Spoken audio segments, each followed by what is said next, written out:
Science is the great antidote to the poison of enthusiasm and superstition. Hi, I'm Juliette Sellgren, and this is my podcast, The Great Antidote. Named for Adam Smith, brought to you by Liberty Fund. To learn more, visit www.AdamSmithWorks.org. Welcome back. Today, on September 27th, 2024, we're going to be continuing our series on Hayek, celebrating the 50th anniversary of his Nobel Prize. Now, you've probably heard me say this like 3 or 4 times at this point, but this is one of the last ones. I am so excited to invite Bruce Caldwell to the podcast today to talk to us about Hayek's life and who Hayek was. He is a research professor of economics at Duke and the director of the Center for the History of Political Economy, which sounds super duper cool. He is also the biographer of Hayek, which we'll talk about, obviously, but most recently, I think, correct me if I'm wrong, he's co-authored the book Hayek, A Life, which is out in its first volume, and there's a second to come. So welcome to the podcast. Very happy to be here. Very happy indeed. So, first question. What is the most important thing that people my age or my generation should know that we don't? Well, I've thought about that question since you were nice enough to give it to me in advance. And I would say the thing that you should know that you don't is that, and this is good news, there's not really an existential crisis looming in your future. I say that based on ideas from Hayek. Surprise, surprise. He had a good relationship with a man named Julian Simon, who was one counterpart to a debate with Paul Ehrlich that is written up in a book called The Bet that I recommend to your listeners. And Simon was one of these people who was optimistic in the same way that Hayek was. Paul Ehrlich was gloom and doom. Population Bomb was his book. And then he was worried about running out of resources. And he was worried about this and that and how we're just going to hell in a handbasket because of bad decisions that people make. And he was going to correct it all and had recommendations for this. And we have similar sorts of things these days in terms of climate crisis and all that stuff. And what it fails to recognize is something that Julian Simon emphasized, which is the ingenuity of humans to adapt to new circumstances.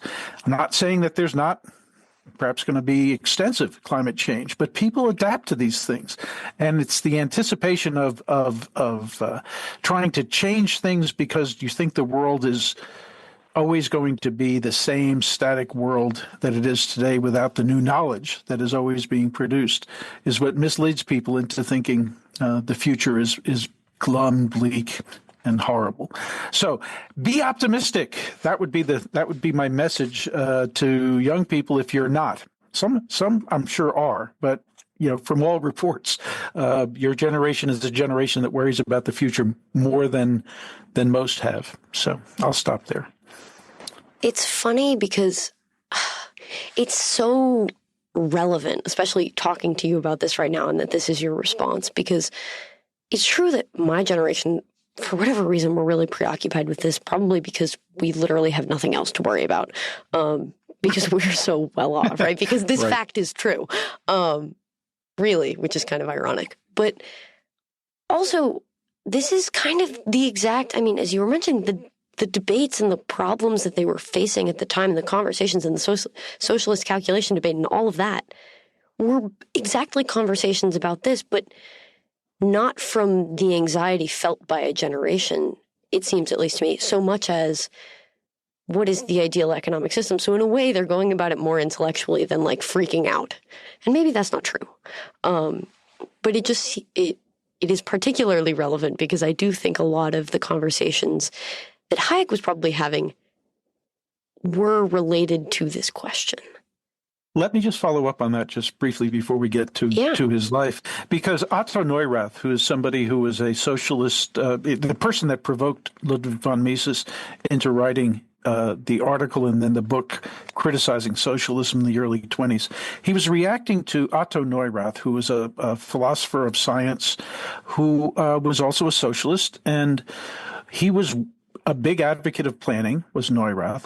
And one of the things that he was worried about was them running out of fuel, running out of coal. And so one of the papers that he wrote was saying, okay, what we need to do is really restrict the usage of people of coal. We should restrict the usage of coal only to industrial producers. And we're just going to cut back on everyday people. Just have to suck it up. They have to live, a bit more frugally. But this is so that we can ensure that we'll be able to produce the goods and services that we need in the future. Absolute malarkey. Absolute malarkey. The coal has been, there was back in the 1880s, 1890s, William Stanley Jevons was also worried about running out of coal. This guy's writing in the 1920s. It's all about energy, and there's always been fear that we're going to be running out of energy. In my lifetime, this was one of the things that was associated with the Arab OPEC oil embargo. In the 2010s, as recently as a time period when your listeners were alive, there was a book came out that was called Peak Oil. We're running out of oil. Of course, there was fracking. There was a new innovation that now we're awash in oil, but it's always this fear that we're going to be running out of stuff and that the future is bleak.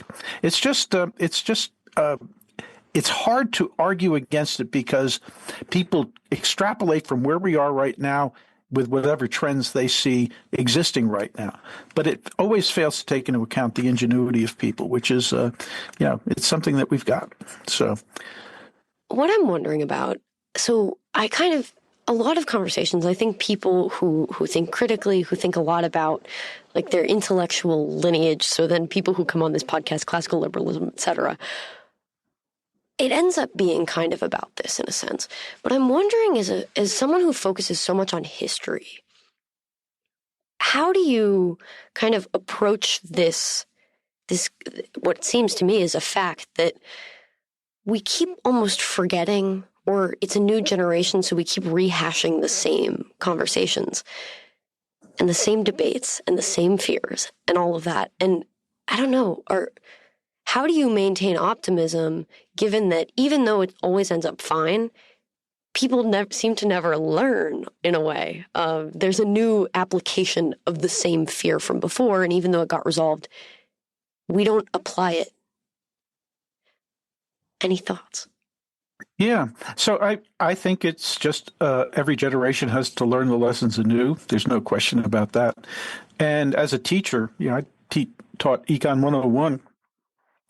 Oh, gee whiz, 40 years, probably, something like that.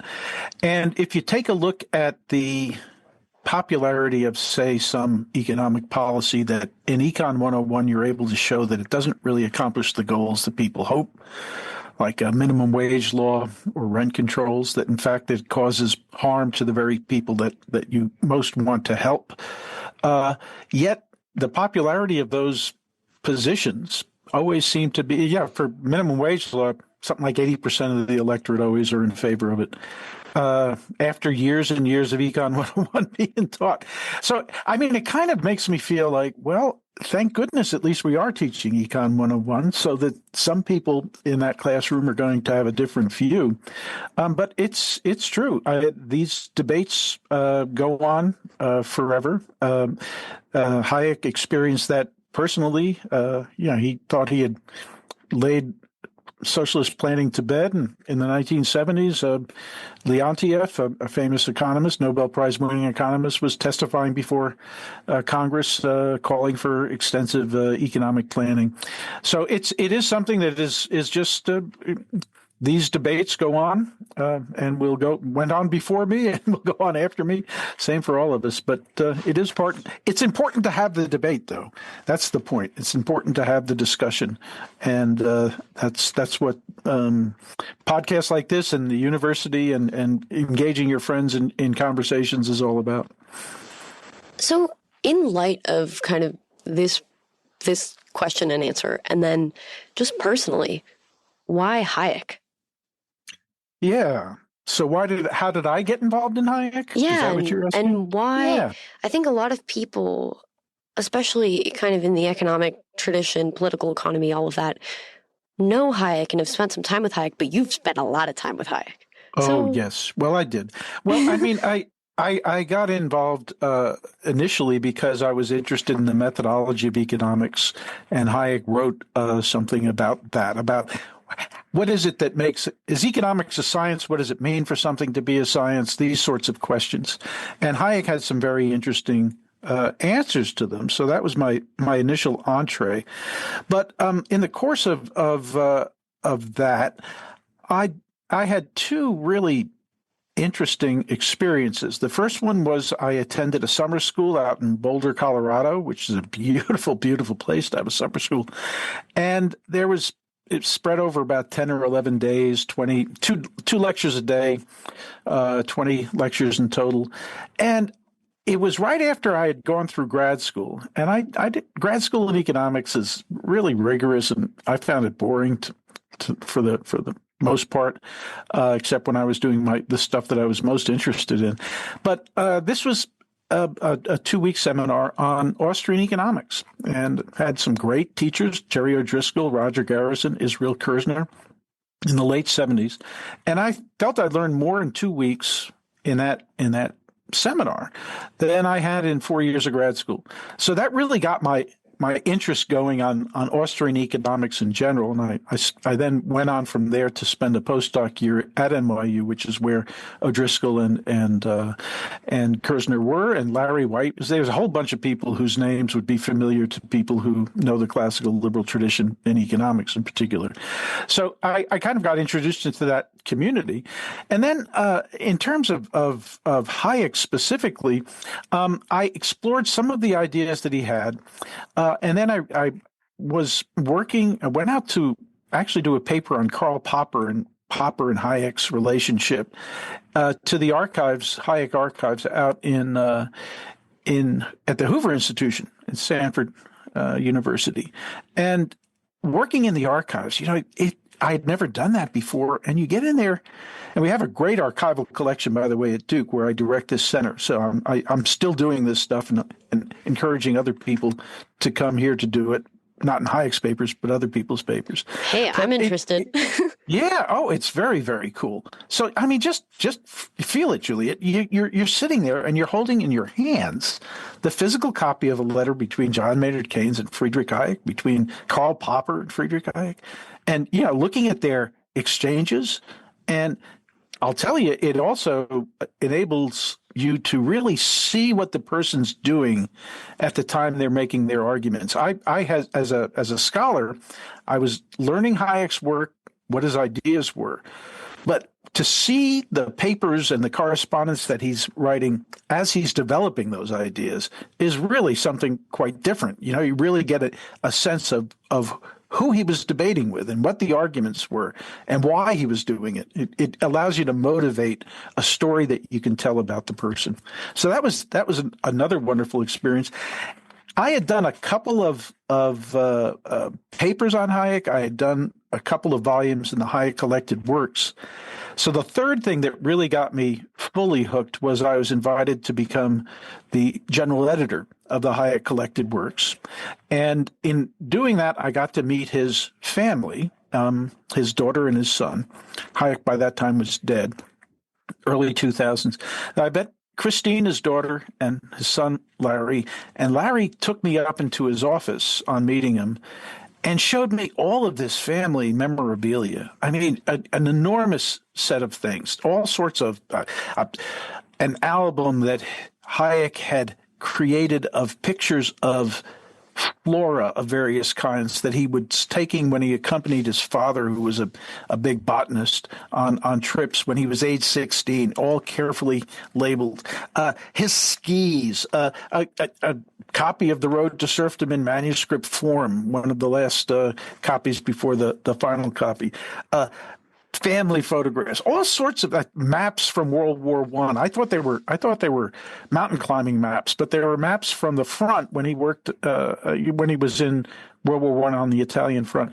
And it struck me at that point, geez, I know a lot about this guy's ideas, and now I'm meeting the family, and of course there's all these letters back and forth. I thought, yeah, I could actually do the the biography here. So that's what got me fully into it. That was 20 years ago, and the book that you mentioned that we'll talk a little bit about, Hayek: A Life. The first volume covers 1899 to 1950, the first half of his life, and it was just getting to know the family and getting to see all this great material that really motivated me to go in full bore, so full Monty all the way through. And there's something so realistic. I think I've been thinking a lot about reputation and image, and thinking about like putting things out into the world, and that's kind of weird. And a podcast is a kind of a cool medium because you get to reveal more of yourself than in written writing, just by nature of it being a different medium. Mm-hmm. And it's kind of different, right? There are limitations. There are things you can say in writing. You can be more clear about your thought process, but there's less of you, at least in the explicit observable. Whereas the context, everything, the photos and the skis and all of it, and the letters, that is so important. And I don't know, it's just been something that I've been noodling over, having a reputation online. And obviously it was more than online in Hayek's time, but today, having something out online and actually being a real person, and like thinking about like, okay, well, cancel culture is kind of this like disconnect between your ideas and who you are, and understanding that there's a person behind that. So that is fascinating. And I want to kind of fold that in as we continue, but how does it feel being called Hayek's biographer? You kind of like step into this role. Does it feel cool to say, like, I own that? It definitely feels cool, although I'm not the only biographer. I have a co-author, Hans-Jörg Klausinger. So, and this book was very much a joint project, because Hans-Jörg lives in Vienna, where Hayek was born and was, spent through his late 20s. And Hans-Jörg is a wonderful contributor to this book. So we're both his biographer in that respect. And I'll just say what a great experience it was working with Hans-Jörg, because he was someone who was able to go into all the details of Hayek's life in Vienna. He went to the schools. Hayek kept having to change schools because his father was a medical officer in the Viennese health department, and every time he got a promotion, he would be in another district and they'd have to move to another apartment.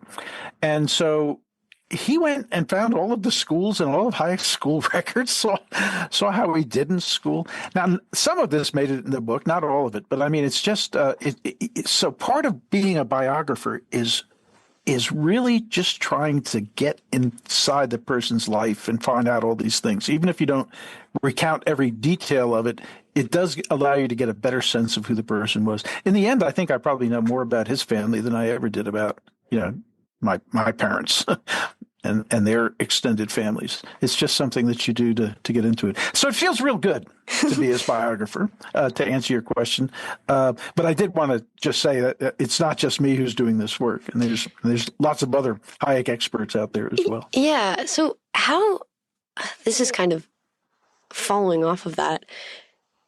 Did it feel not weird, but was there kind of a disconnect in certain ways where your co-author understood certain things just being in Vienna and being there that you didn't have as much access to being an American? Absolutely. Yeah. Yeah. I don't read German. So when I started to get into studying Hayek, I thought, geez, I need to learn German. I took a semester's worth of German at the university I was teaching at, and I thought, this isn't going to do it.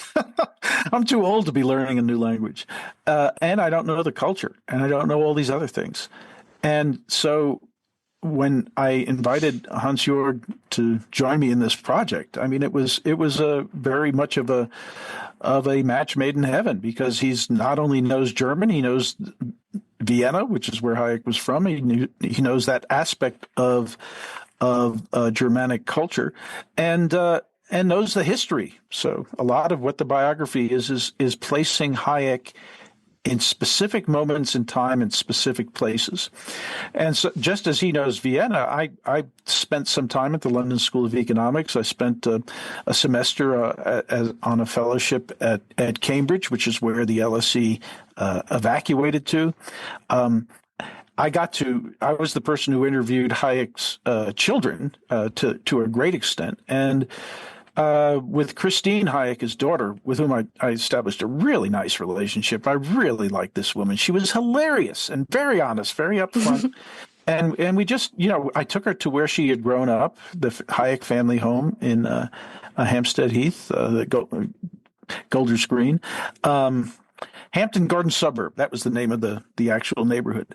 And I walked around, and she says, "Oh, the trees have grown up, but you can see over there, that's the clock I used to look at when we were playing outside. And when it would get to 6, we knew we had to come in." So it was just great getting into the spaces, not only the ideas, but the spaces that people occupied to see what it was like. It really made it a very rich experience that way. Yeah, that's so awesome. So, okay. I think we always start with Hayek. We're like, oh, Hayek and Mises. But who was Hayek before he met Mises? Who was he as a kid growing up? I think the thing that I've realized in talking to a lot of people about Hayek is that I don't even think, and I think a lot of people would agree, that you can't really just call him an economist because he had so many interests. And I just naturally go, oh, well, that starts in childhood. You have to have been surrounded by so many different stimuli. And I mean, your brain turns the world into things to study and things to be excited about. But what was he surrounded by growing up? Yeah. So he grew up in a very academic sort of family. Although his father was not until very late in his life affiliated with a university as a university position, he always longed for that. And many of the people that they hung out with were people who were affiliated with the university. So it was a scientific family. He was the eldest of 3 boys, and his father was a medical doctor, as I said, but his passion was botany, and he had an extensive herbarium. He organized a club of people who would come and give lectures about various topics. So he was constantly learning stuff through the family. When they would go on their summer outings, summer vacation period, the father would work for most of the time, but usually be able to spend a month. And they'd always go to the mountains. They'd go hiking. They'd identify not just flowers, but various geological formations, all different sorts of things. He said he had lots of collections of bugs. His daughter became a beetle expert of all things. Wow. So I mean, it was that kind of family, and the education system in which he grew up in was very formal, and he didn't fit in very well. He was the smartest kid in the class always, but he was lazy, and his teachers really were angry about that. And in one case, he was actually kept back because what they had were exams at the end of the year, and he would not do his homework. He would piss off the teachers, and then at the end of the year they'd have their exams. And this one year he thought he could study up at the last minute and didn't make it through a couple of the subjects, so they made him repeat a grade, which was just, I mean, Einstein also I think had a similar situation. The kind of secondary school and primary schools in at that time in those countries was very strict and formal, and he just didn't. He was much too much of an independent spirit to get much out of school, but he learned a tremendous amount outside of school and just in his family. So yes, he wasn't an economist at that point. He was just a kid learning all these things. He did go and fight in World War I, the very end of the war, about last year. He was on the Italian front. He saw some action, but very little. Most of the action he saw was at the very end of the war, when the Austro-Hungarian forces were retreating back towards Vienna. He got there just after a big offensive had taken place, so he was the offensive ended up on this river in Italy called the Piave, which is very wide, and both sides just sat there. There was not any action. They were just observing each other from both sides of a very long, very wide, shallow river. And so it was mostly bored during the war. That's what a lot of wartime situations are like, the months of boredom and then intense periods of terror. So he goes to the University of Vienna after the war and gets trained as a lawyer. Basically. And if there wasn't an economics curriculum the way there is today, this is also true even today in some German universities, that if you wanted to study economics, you might study law and get it as a side. So he basically got 2 degrees. The first one was a law degree. The second one was a degree in state sciences, for which economics was part of it. But he then met Ludwig von Mises, although he had sat in on a seminar of Mises's when he was at university. He met him through this agency that had been set up after World War I that was trying to adjudicate and resolve all sorts of debts that were between different countries that all had to be settled up after the war was over.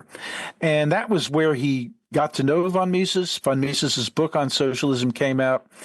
Von Mises had written on monetary economics and now on socialism, and those were the 2 areas that Hayek really started to work in early on as an economist. Those were the 2 areas that he also contributed to. So in that regard, he was very much like Mises. He frequently would say in later interviews that he tended to agree with von Mises, but he wasn't always comfortable to how von Mises got to his conclusions. So he wanted to rethink the way that Mises got to specific conclusions. And I think that that's actually a very good sort of training when you're trying to think, are there other ways to make these arguments? Are there other ways to see this particular phenomenon? So I think it was a very fruitful relationship right from the beginning, and it continued throughout their lives. Mises typically said that Hayek was his, I don't know if he'd used the word favorite student, but he certainly was someone that he remained close to throughout their lives. And I didn't think to make this connection until you said it, and I'm sure this is playing out in the back of your mind as you were speaking, but the fact that he begins surrounded by science, and then he goes and he questions kind of the methodology, really, of Mises. I don't even know if you would necessarily call like a train of thought or logic methodology, but in a way it kind of is, and that is a lot of what he's concerned with. One of the big areas he's concerned with is how do we reach our conclusions? How do we deal with scientism? What is economics, right? And we were kind of talking about this earlier, but is that, I don't know, how much of it do you, I don't even know really how to phrase this anymore, but it seems so clear. Yes. Let me jump in. So one area that I think that Hayek differed with Mises was in terms of, if you think of von Mises's Human Action as starting chapters, first 7 chapters of that, where he talks about praxeology and the method of praxeological science, and it's axiomatic, and he talks about if you get the logic right, the conclusions follow with apodictic certainty. And this was something that Hayek thought didn't really apply. It wasn't an argument that he agreed with in terms of exploring social phenomena and market phenomena. And for Hayek, assumptions that we make about knowledge end up being something that's separate, that's not part of that a priorist reasoning. So they had a disagreement, I think, about that. It was never out in the open in their discussions with each other, but I think it's pretty clear from their exchanges, the correspondence, and also the articles that Hayek wrote that aspect of it he didn't quite agree with. So that's one area where I think there is differences. But if you speak to other people who are within the Austrian tradition, some will emphasize that, some will minimize it. Pete Boettke is somebody who tends to minimize it. He has a famous phrase that he tells all his students: you must read Mises with Hayek's eyeglasses on and read Hayek with Mises's eyeglasses on, which is his way of trying to say you can. They're complements to one another. Other people don't accept that reading. But I think, historically, just as an historian looking at it, it's clear that Hayek had disagreements on some of that methodological aspect. Now, that said, both of them, I think, were critics of the direction of mainstream economics throughout their lives. One reason I got interested in studying Hayek was my interest in his methodological views and those of Mises.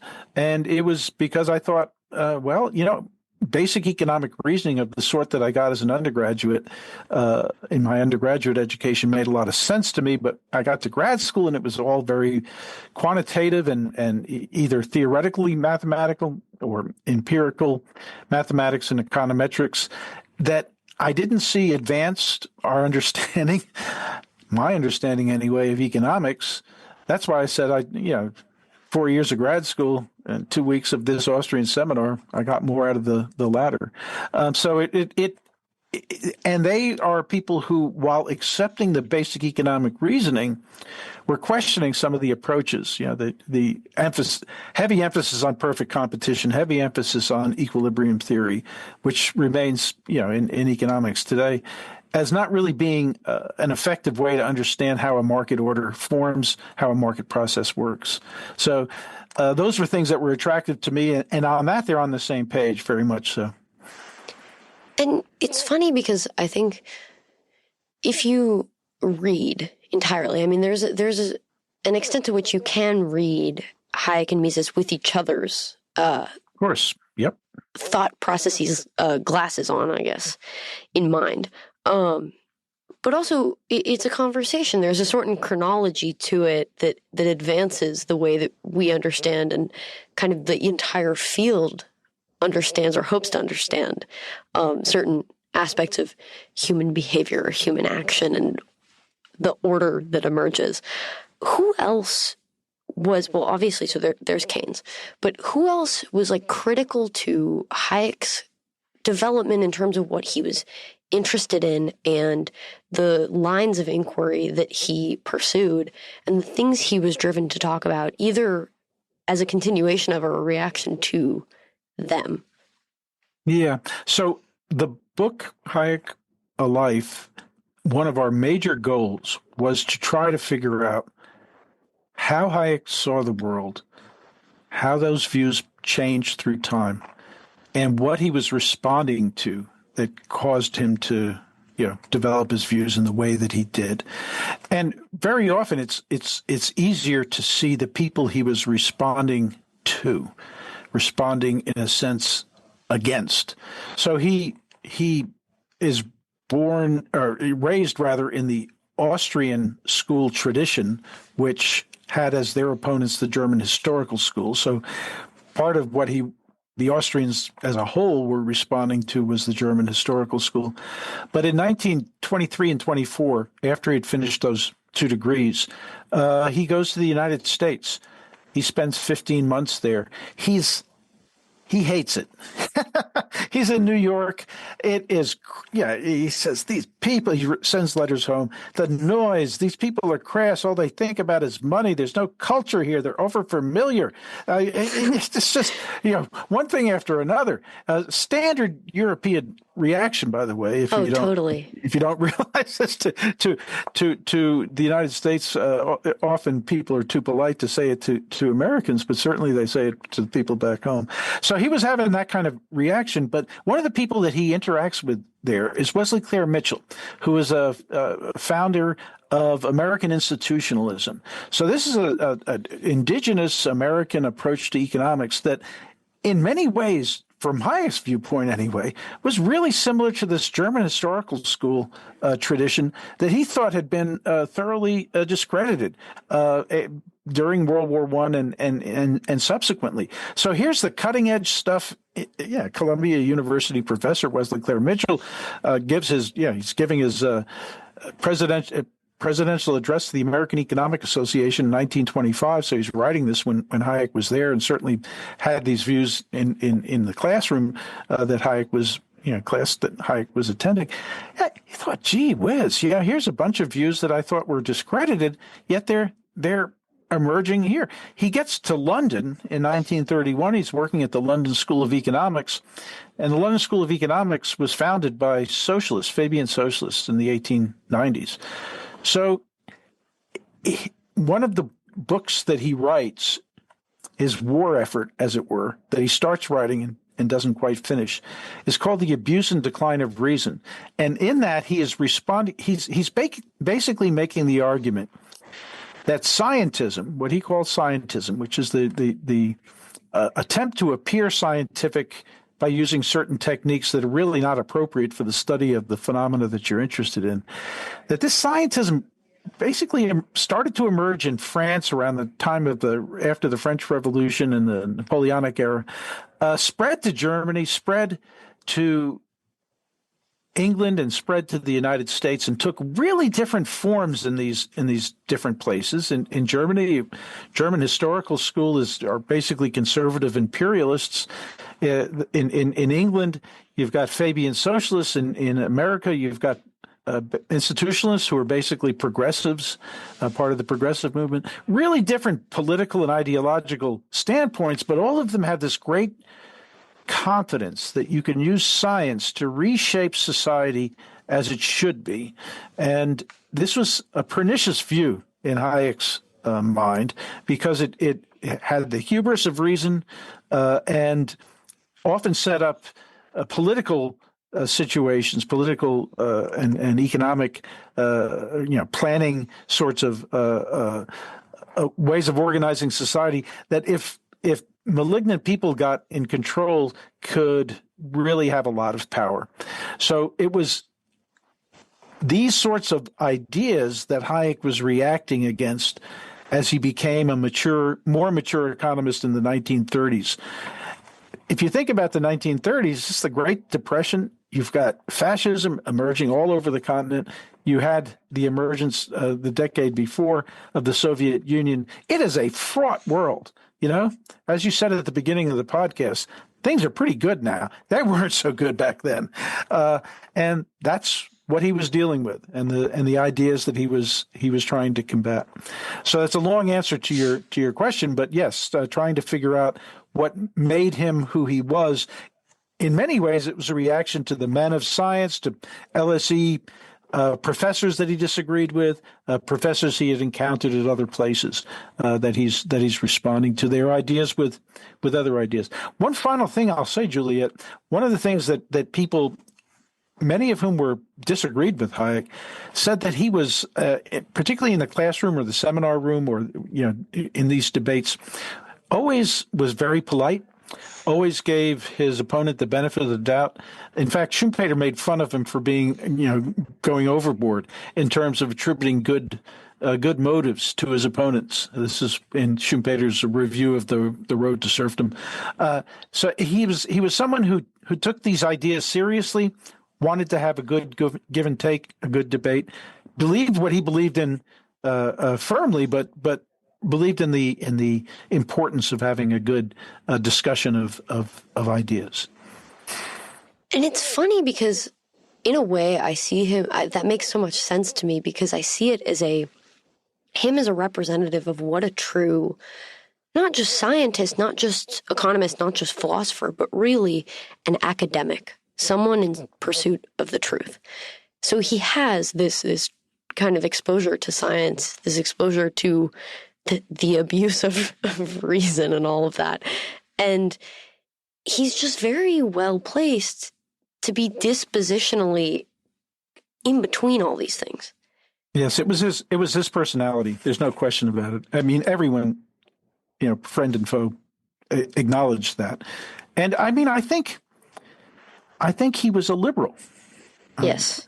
Basically he was a liberal, and that's part of the liberal set of. So I think he was born a liberal and discovered that he was one, and it was that sort of thing. And I think, I have to say, one of my interests in Hayek is that, like Hayek, when I was, in my college years, this was the early 1970s. There was a lot of, talk revolution, counterculture, all the rest of the stuff.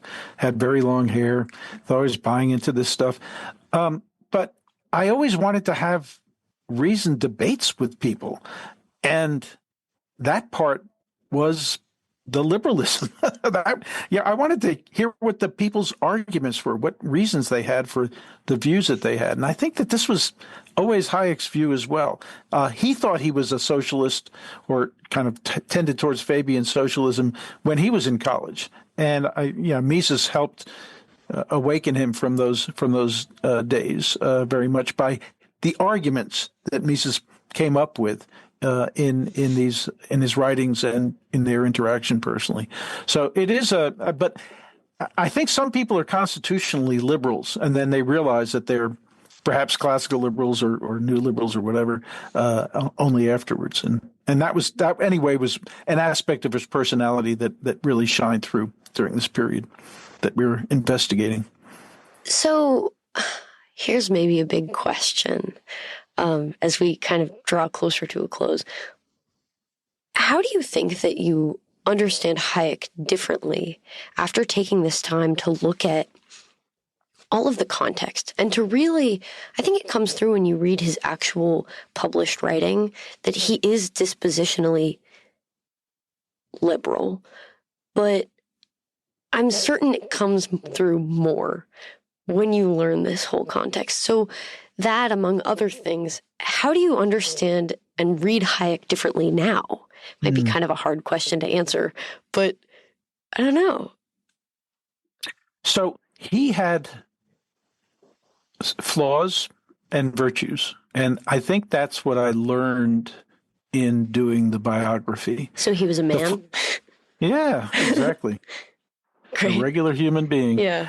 And particularly, so he ends up going, we end the biography in 1950, which is when he went to the University of Chicago, left the London School of Economics, but left behind his first wife and children. His son was a teenager finishing up secondary school, and his daughter was already in college at the time. But yeah, this was something that he did because he was not it's funny, this guy who writes so much about knowledge and information and importance of a price system and conveying this, he was not a very good communicator when it came to personal issues. So he ended up taking this move because when he went to New York, he had failed to mention to the woman that he loved her and for her to wait. So she didn't wait, and she got married, had a kid. When he gets back, they realize, well, yeah, they were in love with each other. And so for 25 years, they're living with that, and finally decide to act on it. And he wants to divorce his first wife and marry this other woman. So that caused a lot of pain for his family, for friends. It cost him his relationship, at least for a decade, with Lionel Robbins, his closest friend in England. So that was I wanted to be able to tell that story because it was a story that I had learned from his children, both Larry and Christine, and I wanted to share it in a way that was not salacious. But yeah, Hayek has admirers and he has people who hate him, and I wanted to be the one to tell that very sensitive story. On the other hand, he was heroic at various points in ways that I didn't realize and that you wouldn't get from his writings. When he was a student, there were various mass political parties that were being formed in Austria. And his party was really kind of a liberal party. So one of the mass parties was kind of pan-German. They were looking for union with Germany, and many of them had Aryan paragraphs. That means no Jews allowed, no Jews wanted. There was a kind of Christian social Catholic party, also often had Aryan paragraphs, no Jews allowed. The socialists didn't have Aryan paragraphs, but they also were sometimes using tropes of moneylenders, capitalism. This is all Jewish stuff. So all of these mass parties that were getting all of the support, very unsavory. And the party that he supported and his friend Herbert Firth supported, another buddy of his from the university, had except Jews. I mean, there's no Aryan paragraph. It was cosmopolitan in that way. It tended towards social reform, but it wasn't socialist. So it was kind of trying to pick out the liberal elements that might go together in a party. This party went nowhere, by the way, in Austria. So that the time period he was living in, those kind of views that you shouldn't be prejudiced, that it was a party that supported, for example, universal male-female adult suffrage. Not all parties had supported that as well. So it was what we would consider to be a legitimate party that didn't have any of the horrible aspects of the various other mass parties that everyone was voting for. So that was what made me think, early on he knew he was a liberal. And this continued on into the 1930s. So he's in London in the 30s when Hitler's coming on, when fascism is emerging and had emerged in Italy, Spain, Portugal. He is defending liberalism while his mother is in Vienna and his two brothers are working in Germany. And they were happy to be in Germany because you could get jobs there, which you couldn't get in Austria. So they were, one of them was pretty actively supportive, joined the party, ultimately, the Nazi party in the late 30s. Mostly it appears, from what we can tell, to make sure that he didn't lose his job, that basically, you're a civil servant. He was a medical doctor and a civil servant, and he's from Austria, not from Germany. So if he wanted to stay employed, he wanted to take the steps that he thought would do it. But meanwhile, Hayek is denouncing this. There are letters back and forth between them where he's, saying, "You idiots, Hitler is bad. He's dangerous." And Hayek went to Vienna after 1938, which is when Germany invaded Austria, called the Anschluss, to check up on his friends to make sure they're okay. And he went back a couple of times. And we know from Hans Jorg's investigation of the records that the Gestapo had a notice out that if this guy comes back again, we want to detain him. So he was personally brave and tried to support people who were some of the people that he helped get out of Austria were people who were ideologically, they were socialists, but they were in danger. They were in trouble. And he was not, he was trying to help people who he respected intellectually, even if he disagreed with them on other grounds, to escape the madness that was taking place on the continent. So I really came to, and talk about how that changes your reading. When you read The Road to Serfdom, the chapter on how the worst get on top, and talk about how people like Hitler would appeal to the most base instincts of the electorate. Yeah, he's writing that.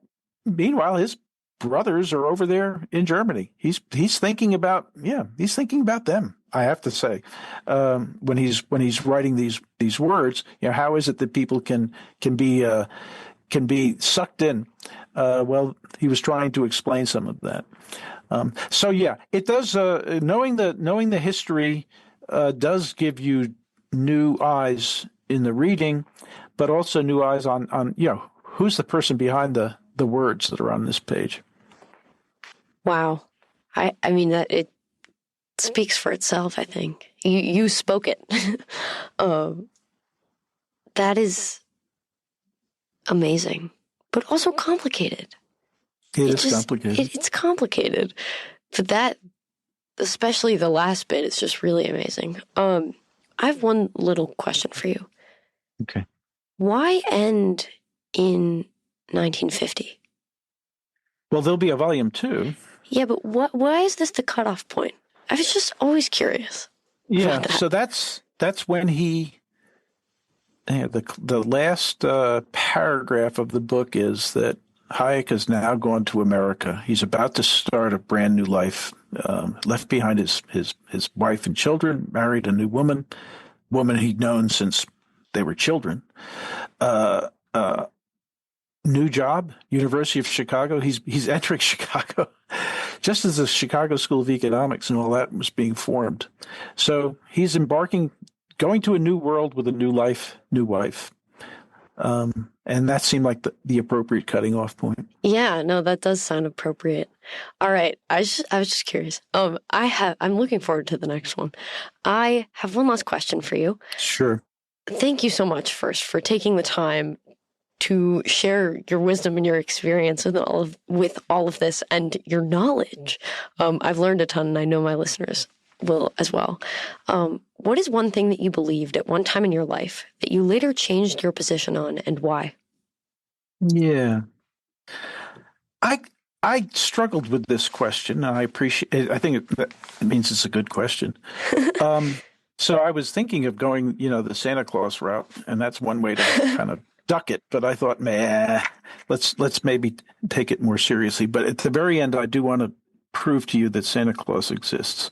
So I'll save that as a thing. Well, I refer to kind of almost directly to this earlier on.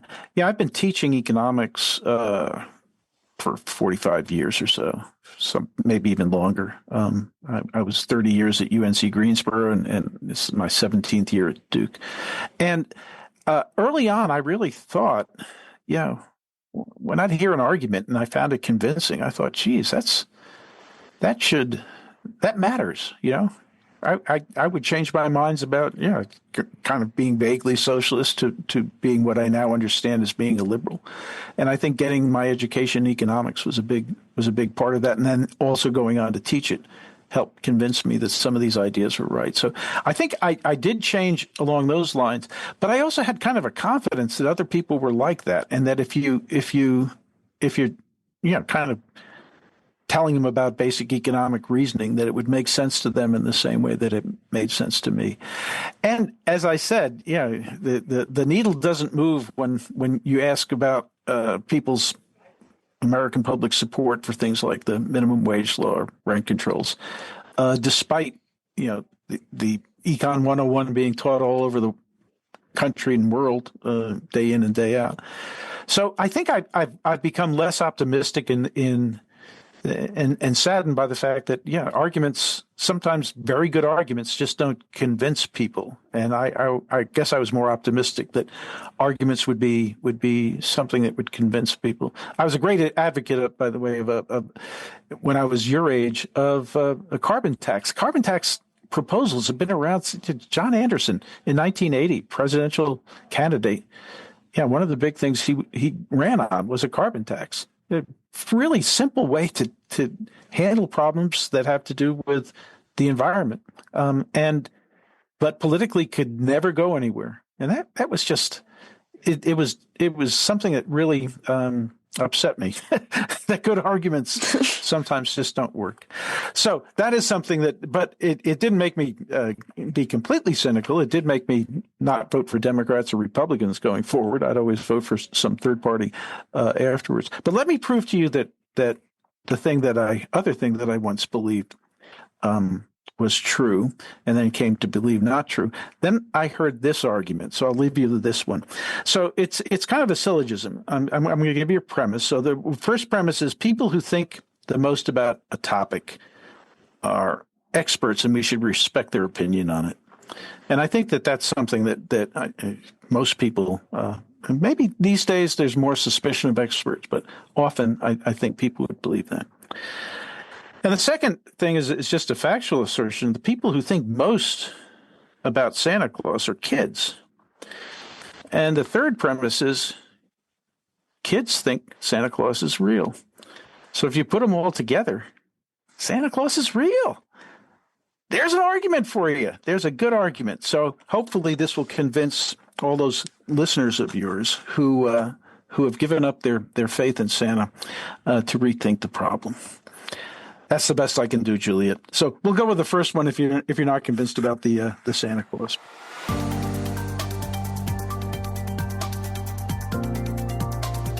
Once again, I'd like to thank my guests for their time and insight.